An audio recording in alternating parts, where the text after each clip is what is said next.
Everything you watch, everything you read, everything you listen to, and every class you take is trying to convince you of something. The professor has a goal. The professor has an opinion, and they want to convince you of that opinion too.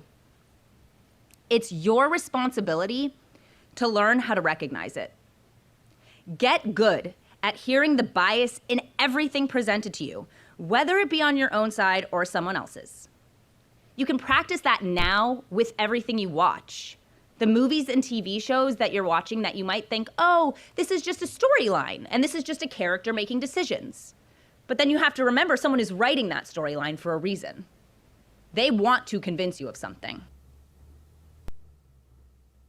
Pretty sharp. Joining me now, Abby Roth. She is the creator of Classically Abby. It's something that can help equip you for this world we're living in. I'll put it to you that way. Abby, people were very naive, and many people on the right have been very naive for a very long time when it comes to things like education, movies too, but education, and that they say things like, well, we should just teach reading and writing in school, as if that's something that's at all humanly possible. You have a human being up in front of the class, a human being's going to have biases, and they're going to teach those biases to your children. There is no stopping that. Absolutely. It's crazy. I mean, and it starts from the time children are in kindergarten, right? We're seeing it with transgender ideology, with woke ideology from the time kids are tiny. I mean, my husband and I have talked a lot about how it's so important to us. We're discussing homeschooling, which is something we never thought we would do. We had kind of written that off as something, oh, that's for other people. And now we have our own son, another one on the way. And we're thinking, you know, what's really important is me being involved, me being the one who's actually imparting knowledge to my children instead of someone who has a bias, someone who has a goal and is trying to, you know, indoctrinate my child. And then we're seeing that in colleges too. You know, it's not just little children who are being indoctrinated. It's 18-year-olds. 18-year-olds think they've got it all figured out. They've got nothing figured out, to be honest. And when you go into college thinking you know everything, and then your teachers are presenting things as fact, you're going to be in the same exact scenario as you were when you were in public school as a 2-year-old, ready and willing to take whatever is said to you as complete fact. And that's a big mistake and a big problem. It's a big mistake. This issue is personal to me because I get emails every day to my show from parents who have sent their children off to school because you got to go to college to get a good job. You know, we've all been told that line our whole lives. And their daughter comes home from school, their son comes home from school, unrecognizable for the child they raised. And they're just heartbroken. Jesse, I don't understand how this could happen. Your 18-year-old is not fully formed. Your 18-year-old is pliable. It's just clay.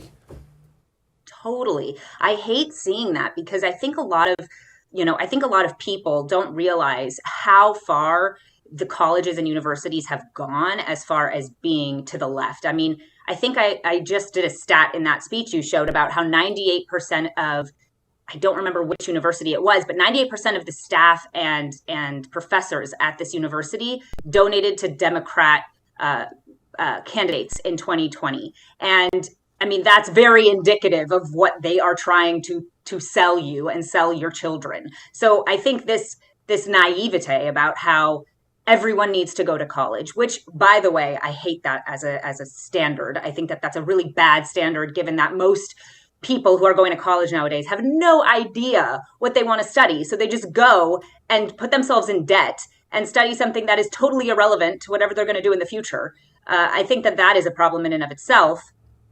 And then you have people going and not knowing that they're going to be indoctrinated. So you can prepare your kids as much as you can, but an 18-year-old is still an 18-year-old, and putting them in the belly of the beast is just a recipe for disaster as far as your children actually coming out as conservatives and well-informed conservatives at that.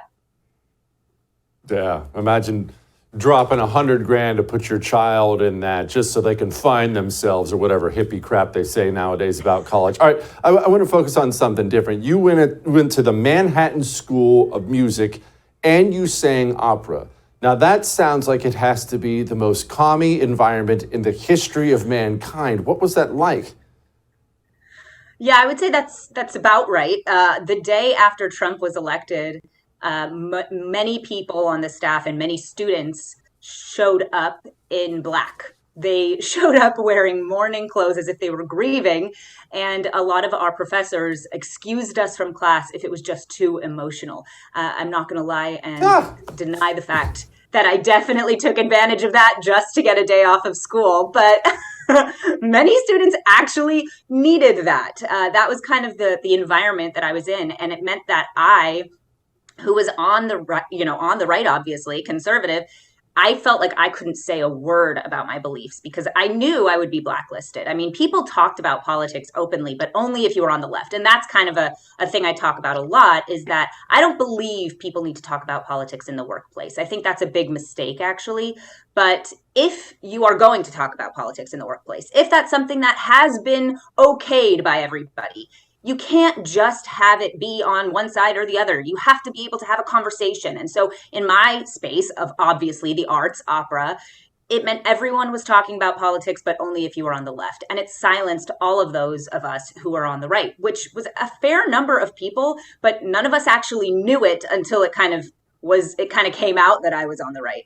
So it was, yeah, I mean, it was an environment that bred leftism, and it didn't allow for diversity of thought.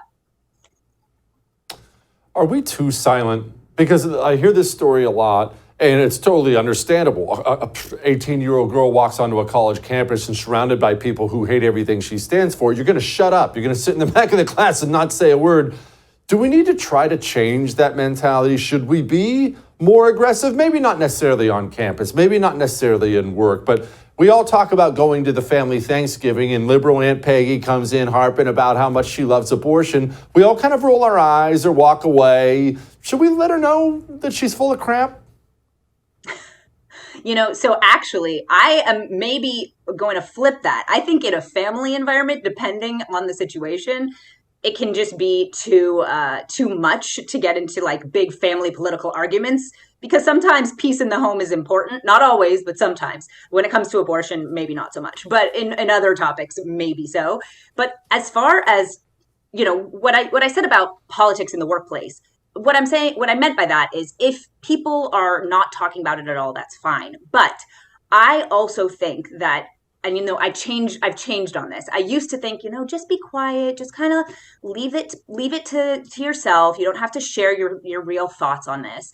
But I've since realized that doing this and staying quiet on these things on campus in your work is just going to isolate you more and more. And it's going to end up changing your own mind if you're constantly listening to the other side's positions and never challenging yourself to argue with them or to debate or even to say something in a respectful way and present the facts. You're going to end up more and more alone. And so I actually think it's really important to encourage people to actually speak out about their views. Speak out. Say what is the truth. We live in a culture war. That's what we're doing right now. We are in a culture war. And if we stay silent, then our children are going to suffer. So I think that now is the time to encourage young people, to encourage really everyone to be brave, speak out, be confident, because these things are going to define the people you spend your time with. And if you build your entire life on silence and someone finds out that you are conservative, finds out that you're on the other side of the aisle,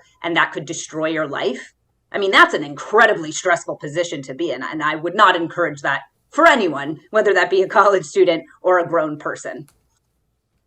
Yeah. Abby, that was awesome. Come back soon. I appreciate it. Thanks so much.